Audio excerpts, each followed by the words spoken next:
You are listening to the Push Media Podcast Network.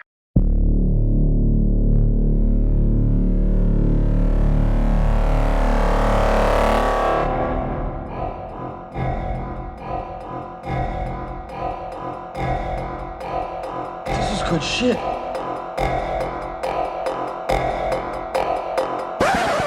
Came out bussin', evidently, quite literally. You know? Got top on somebody else's phone. These are cheap jokes. I actually almost kind of feel bad for them. And to be honest, I was debating whether or not to even use these because I was trying to think, like, are these easy jokes or am I kind of just grabbing low-hanging fruit? You know? So shout out Isaiah Rashad. That really sucks what's going on. That's a shame. That's a fucked up thing. That's illegal, first of all. First and motherfucking foremost illegal. The Supreme Court made a decision within the last decade on revenge porn. Gay, black, white, Hispanic, midget, dwarfed midget, giant dwarf, Asian giant dwarf midget, guinea wop, COVID denying moron. Hell of a callback. The Supreme Court said that's illegal, first and foremost. And second of all, for a climate where everyone's claiming to really prioritize mental health, for really pretending to give a shit about people's mental well-being, at a time when they sure as hell need people to give a shit about their mental well-being because there are a ton of reasons to be going crazy. Way more than usual. Significantly more than I thought were always around. So if you're worried about people's mental health, maybe don't tweet a video of an underrated rapper on a label that's dominated hip-hop for the better part of a decade now, at least, sucking you down. You know what I'm saying? Why don't you keep your fucking ungrateful mouth shut and get sucked down by someone talented, underrated in their community, you piece of shit? I hope the Supreme Court finds you, and I hope that maybe through some reverse gay hood osmosis you absorb some of the talent Isaiah Rashad has as a musician. Gayness be damned, fuck him. Congratulations, Isaiah. I mean, I know this sucks now, but you know, Tyler, the Creator, has a Grammy now.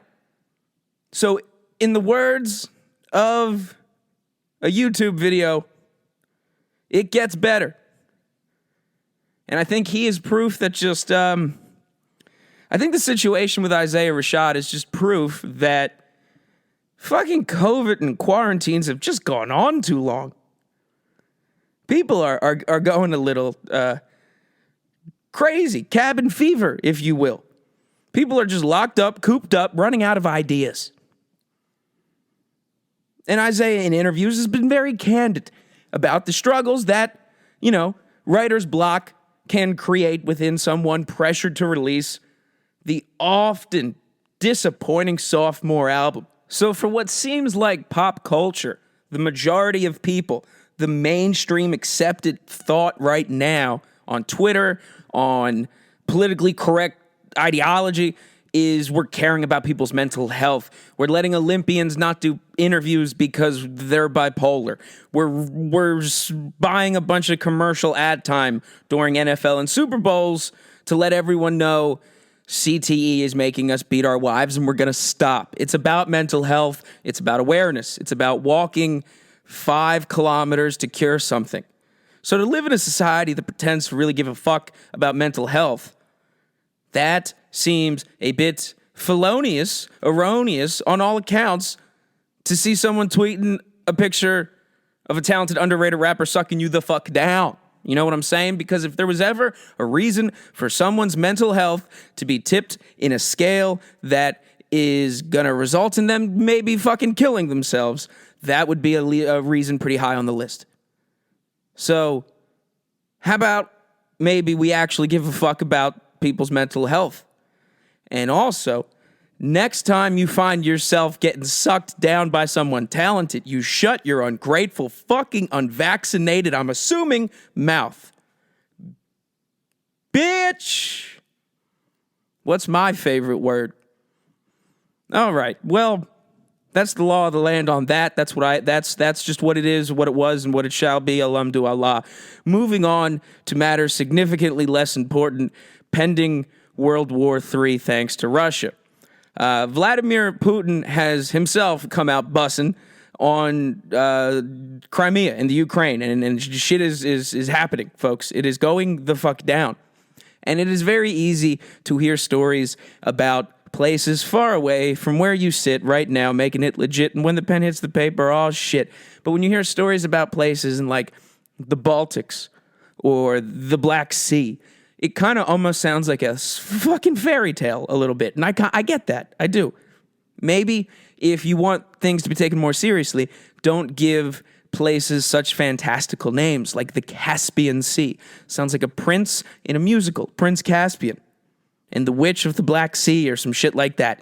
Don't make it sound like a place where Sinbad is currently the pirate, not the bodyguard of the president's son from the beloved Disney Channel original movie. That was a weird, I didn't even mean to reference that, but some part of me just deeply time traveled backwards to a time when I wasn't worried about fucking World War III happening, for the love of Christ. Last episode, I mentioned that I am 3% Baltic, and I made a request to anyone out there, to any listener, to help me figure out what the hell that means. And I would like to thank our listener who actually sent an email into the show. That listener, of course, was your mom, each and every one of your mothers, the woman that raised you, nursed you, fed you, and traumatized you in some way.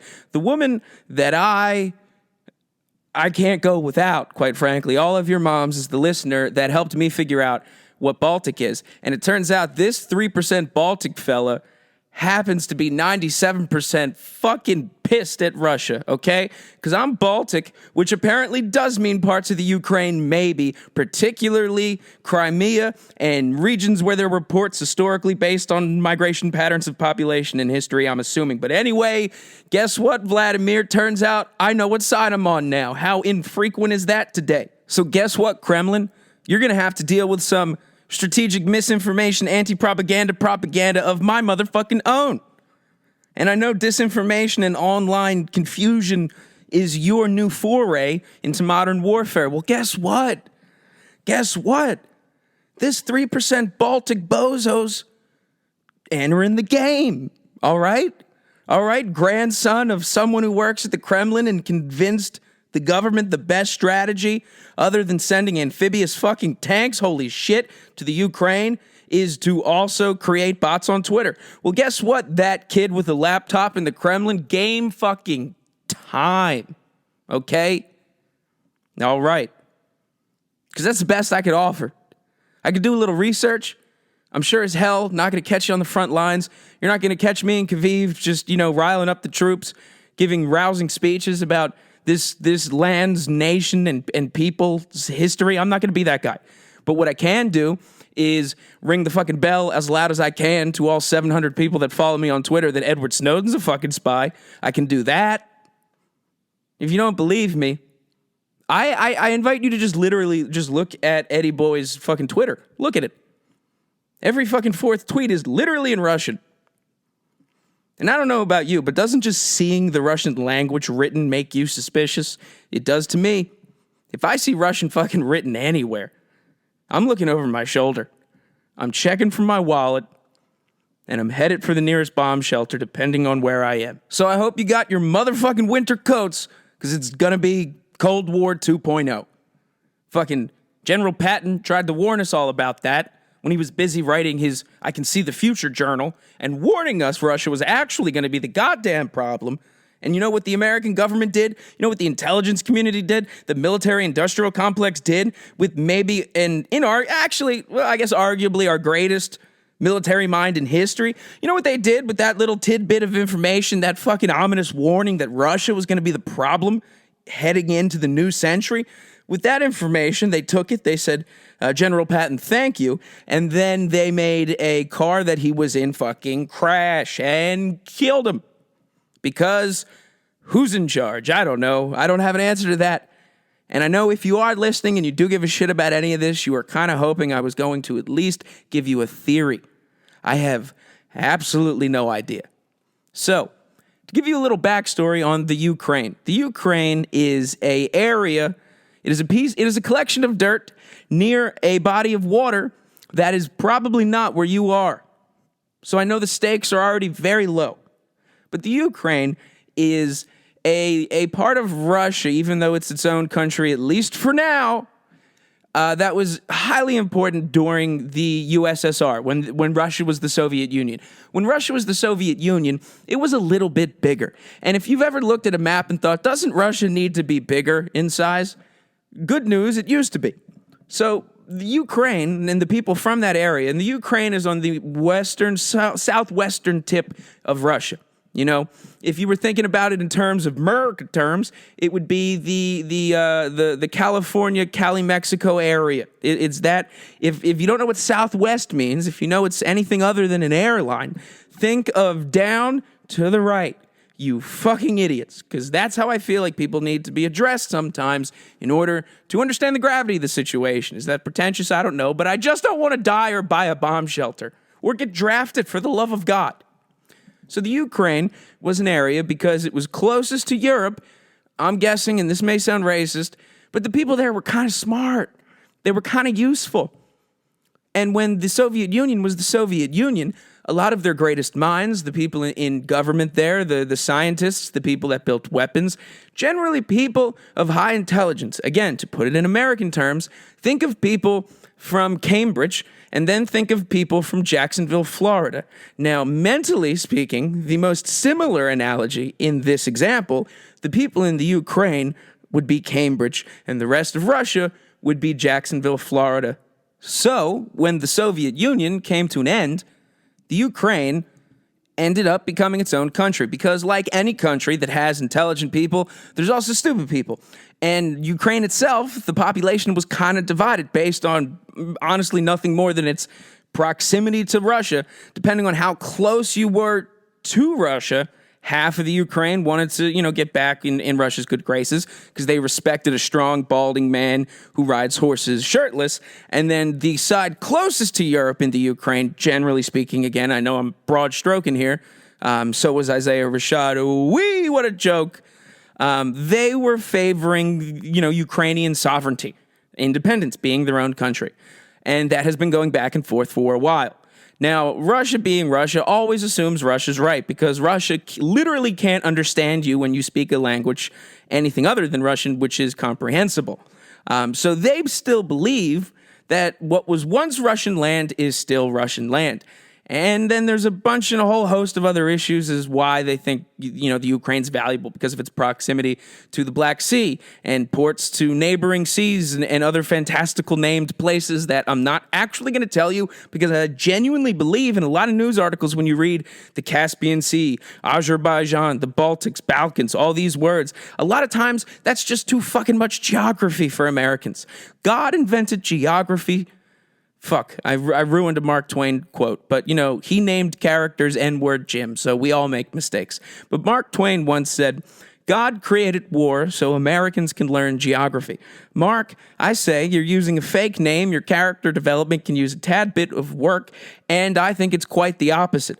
I think God created geography so Americans can unwittingly be manipulated into war. And that is a much longer quote, but I think I'm right. So, when the Soviet Union was the Soviet Union and they were stockpiling warheads, nuclear weapons, bombs, all this good stuff, a lot of the people building it or designing it, the scientists involved, were Ukrainian. And what they also did was store a lot of those rockets, weapons, bombs, what have you, in the Ukraine. Now, in 1995, actually, do you fucking care? I don't think so. Just pay attention. In 1995, the Ukraine gave those weapons back to Russia as a quid pro quo, as a sign of goodwill that here are all your explosives that could ruin half of the world. In exchange, we want you to promise, handshake, dear, pinky swear, please pretend to recognize us as a country. And Russia was like, of course, no problem. We are trustworthy people. We wouldn't burn our own house down. That wasn't my best Russian joke, but this is very serious stuff. So, anyway, So they give the weapons back to Russia. Russia's like, thank you very much. We're trustworthy people. There's some warring going back and forth. And Putin's been president for about 3 or 4 fucking American presidents. And at one point, when NATO and the European Union were trying to grant the Ukraine access into the EU, the Ukraine said, great, cool, this is awesome. And the EU was like, yeah, you're totally going to join us. We don't know when, we don't know how, there's no timetable, and we don't know how we're going to help you do it, but just sit tight. And they sat tight. Meanwhile, Russia stays scheming. That's what Russians do. They're always scheming on how to fuck you over, and it's always in the dumbest, most obvious ways because they're Russian.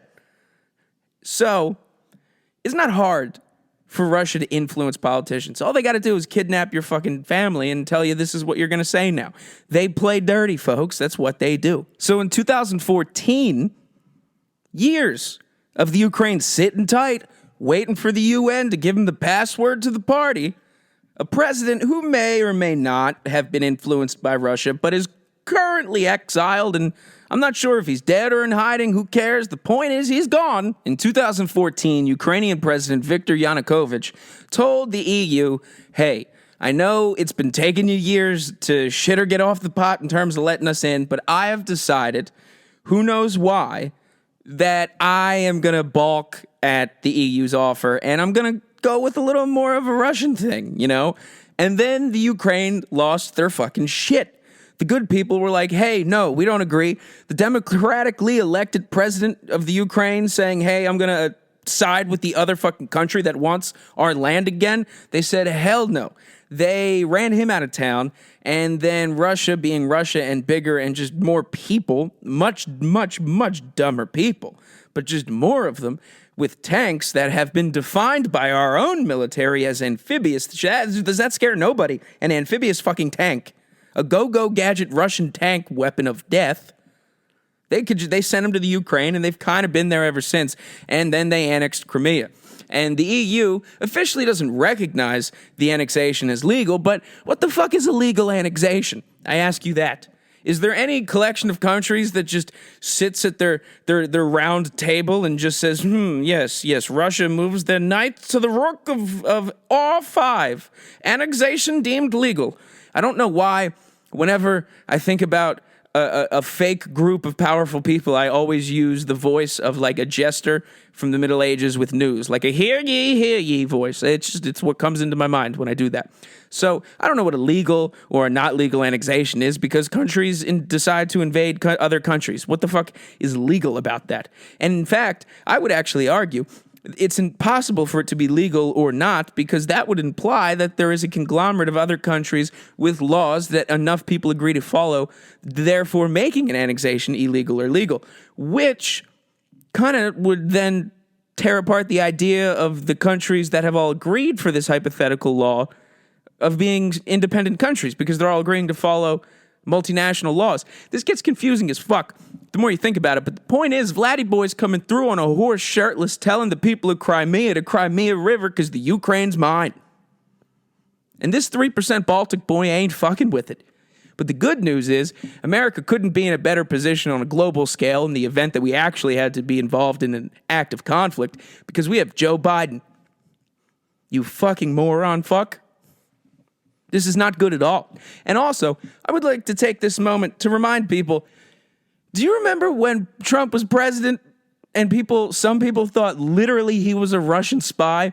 Not Edward Snowden was a Russian spy, not Joseph Gordon-Levitt or Oliver Stone. No, Trump was a Russian spy who got peed on by Russian espionage hookers and was installed by the Kremlin. Does that make any fucking sense now? Because if that was the case, don't you think the Ukraine would have been speaking exclusively Russian already? And that beautiful fucking flag of light blue and gold and the banks that line northeast Philadelphia up and down Boostleton Avenue would officially be renamed from a courteous Ukrainian First National Bank to something in indecipherable Russian scribble. If Trump was a Russian spy, they'd have the Ukraine by now. Biden is president. Putin's like, it's time to take the Ukraine. I ask you, what the fuck does that mean to you? And let's just say best case scenario happens. Hypothetically, Biden dies, CIA. I'm just kidding.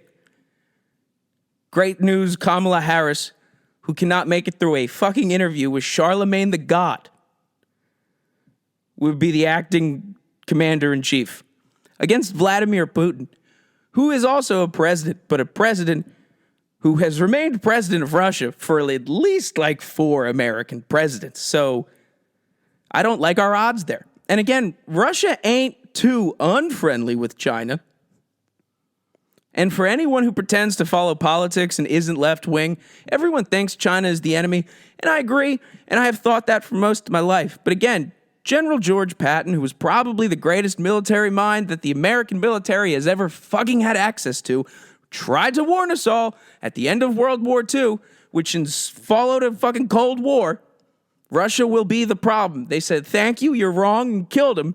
Cold War happened. MK Ultra, a bunch of shit back and forth, tear down the wall, not. Ukraine's ours, no it's not. Putin, Trump, piss dossier, Biden falling asleep, Crimea is already speaking Russian. Do you see how quickly things can happen? And I know I just described about 80 years of history, or her story, excuse me, but that's not that long, okay? And when we're talking about countries, when we're talking about war games, and we're not talking about individual people, we're talking about Russia as a thing, as a piece on a board game, and America as a piece on a board game, that is not that much time. And Russia's big as shit. The people there thankfully don't know what to do with any of the land because they're connected to the Middle East, and boy, is that a theme.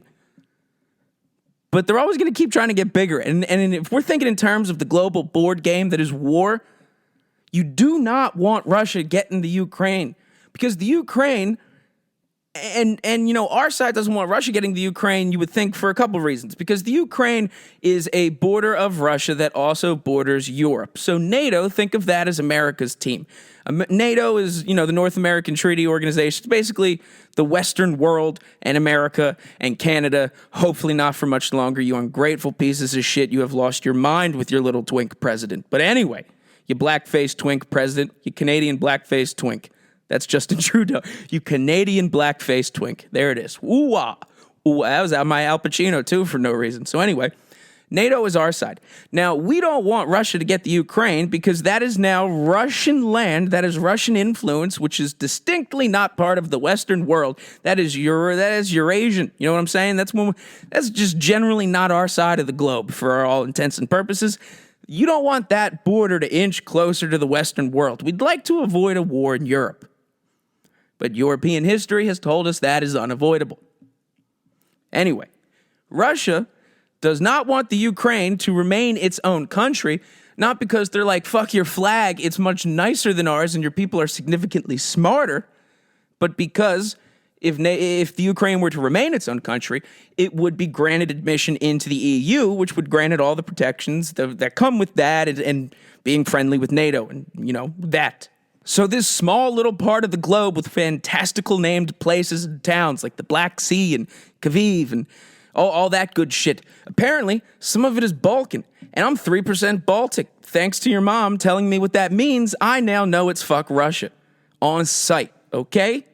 It's fuck Russia because this small little piece of bullet-ridden dirt that is the Ukraine is acting as a proxy, as a synecdoche. I can't believe I used that correctly. I swear I did. This little piece of dirt is acting as a proxy war of literally what is shaping up to be the Western world versus the Eastern world. And this isn't East versus West at your local mall. This shit is not selling turtles out the back. This is much more serious than a store at the mall that probably should be shut down for health violations. This East meets West war will be conclusive. Whoever wins will clearly have won. And what that means is a lot of people dead. So what I suggest people do, because I actually don't know what the fuck to do. I have no idea. Usually people who tell you this is what you should do say call your local congressman. If you want a pothole fixed on your street, you write a letter. You know, you find an office. You go to a local playground on one Tuesday a month where someone's there in a suit, in a cheap suit, and you say, hey, fill this pothole. I don't know what to do when Vladimir Putin wants to take over the Western world. I don't know. I would say stay loose, maybe stretch. You know, maybe increase your water intake and cut down on your food intake and start to acclimate. But I'm not, again, they're Russian. What I'm really worried about is China getting their hands involved in this shit. Because they have a lot of hands. Literally 16 billion hands. There's maybe that's too many hands. There's only 1 billion people there. I don't know. Some Asians probably have more than 2 hands. You've seen what happens in their labs. That was aggressively racist. I would like to be able to say, sit back, relax, don't worry, we're in good hands, like Allstate, that fake Denzel. But that's not the case, because Joe Biden's president. And I don't want to sound like some Fox News dad without a kid yet, but the point is, I don't have a lot of faith in this, because at a time when, say what you want about Trump, the Ukraine was still the Ukraine when he was president. So Putin must have respected something enough to not do this then, because he's doing it now. That's how time works. Biden, instead of assuaging the nation's concerns of a potential conflict that could result in a global war, he said, I hear your concerns. Here's a crack pipe. I swear to God, I swear this is real. And this is a thing I've said a lot, and it's kind of almost hacky, I'm sure. But it's so crazy now. You hear a news story, and you're like, I can't even tell if this is a real news story or if this is something from The Onion or the Babylon Bee. Because I saw a news headline just this past week that said, and I swear to God, Biden administration funding crack pipe distribution, saying it's needed for racial equality. Now, for the sake of truth, that is a salaciously disingenuous headline. It's really not fair. Part of a bill that Biden was passing for public health included a bunch of these kits and medical supplies, and included just one part of all of these supplies were safe smoking kits, which included crack pipes. Technically could have been used for anything other than that, but it's essentially a government-produced crack pipe given to you. It's not as crazy as the headline sounds, though. It's not like this bill is just, hey, I'm just a bill handing out crack pipes. There's other shit going on. And it falls under the category of safe injection sites and that bullshit political debate. I would argue maybe not a great idea to encourage a safe place for people to smoke crack or inject heroin, because you shouldn't smoke crack or inject heroin. And I am an academic. I have glasses that I push up my nose when I hear a point that might be good. I can hear and comprehend the argument that it is by providing a safe place, you're decreasing the likelihood of transmissible diseases. It can actually, in a sense, lower the cost of healthcare on the taxpayer by having less deaths and less, illnesses or healthcare drains that would come from people smoking crack or injecting heroin, which, again, you probably just shouldn't do. And I am of the particular stubborn belief, it's probably the Baltic in me, that 3% motherfuck Russia, that says, hey, I don't believe in the lesser of two evils. You shouldn't give in to one thing because it's the lesser of the two, because if you do, just logically, by the concept of object permanence, aren't you then participating in something evil? I don't know. Maybe, did you think about anything for a second? So instead of worrying about a potential global war and keeping us up to date as to what the fuck is going on, because they used to keep us up to date on how many Russian hookers had a bladder full of piss on our president. Now you'd be hard pressed to find an up to the date, accurate reporting as to what is actually going on in the Ukraine right now. Because according to the Russians, the latest bit of information that I could find is they are planning to invade and launch a fleet of amphibious, I repeat, that is a scientific word for frogs, amphibious Russian tanks of death into the Ukraine as soon as it gets cold enough. That's motherfucking right. Is there anything more Russian than that? Is there anything more Russian sounding than a pending invasion based on it getting colder? That's some dark shit. Literally, Russians, this is just what I read. I don't know how true it is, because that fucking grandson at the Kremlin's really got a fucking boot on the neck in terms of the information coming out of there. But the point is, Russia has apparently decided that they will invade as soon as it gets cold enough for all of the mud around the ports of the Caspian and Black Sea and all that shit, as soon as it gets cold enough and hard enough for the tanks to easily traverse. Literally the only thing, according to this reporting, preventing Putin from declaring a war that could potentially involve every country that fucking matters is it getting cold soon. So do you remember when Biden said that there was a harsh winter of death coming, that we should be bracing for a winter of darkness, sickness, body counts piling up. This winter was going to be harsh, and we better brace ourselves. And we did. We limited what we did socially. We didn't go out to restaurants. We all stayed inside as much as we could. We worked remotely. We locked ourselves in, and we braced for the winter of death. And we stayed in there for probably too long. We stayed in there for so long, people were starting to go a little loco. People like Neil Young, one of the ugliest fucking people of all time, who recently got bought out by Blackstone, I'm on to you. He fucking piped up and came at Joe Rogan, who's 5'3", for no reason, and started speaking out of school. Isaiah Rashad couldn't figure out what to write, to make a satisfying sophomore album, so he sucked a dick for inspiration. And some ungrateful piece of shit who I hope gets arrested put it out there on Twitter, and these were the things that we talked about, including mental health, treating people nicely, and just how important it is to let Olympians avoid press. And we all braced for this winter of death and got crazy online, which plays right into the hands of the Russian trolls and that stupid, fictitious or not, grandson at the Kremlin running all the bots. We waited, we braced, we hunkered down for a winter of death. But it turns out the winter of death is coming. It's just not going to be because of COVID. Because the latest bit of information I've read on what's going on in the Russian and Ukraine conflict right now is that the Russian army is waiting to invade, is waiting to launch their fleet of amphibious Russian tanks of death. Amphibious is the scientific word for frogs, folks. It is a go-go gadget Russian death machine that can come from the water to the land. What the flying fuck? The only reason Russia hasn't fully said begin is because it is not cold enough yet. Is there anything more fucking Russian sounding than that? Is there anything more Russian and ominous than we will launch tanks as soon as the dirt is cold? Holy shit. So it turns out there was a winter of death coming. Turns out Sleepy Joe got that one right. Winter is coming. Came out bussin'. I couldn't help myself. I really couldn't. But dark winter is coming. An evil winter of death is coming. Turns out it's only going to be in the Ukraine, at least for now, courtesy of Laddie Boy, shirtless on his horse. And his frog tank. And we're busy worrying about who's sucking who. Who's sucking who? New t-shirt available on ColinCoylePodcast.com. All t-shirts were made in the Baltics. Support the people in the Baltics. This 3% Baltic fella says Viva la Baltic, because I don't know the language out there. But what I do know is they got me on their side now. So the best that I can do in the fight for Ukrainian sovereignty is point out Edward Snowden's a spy and find all the bots I can on Twitter and give them my friends' phone numbers. So figure out what you can do.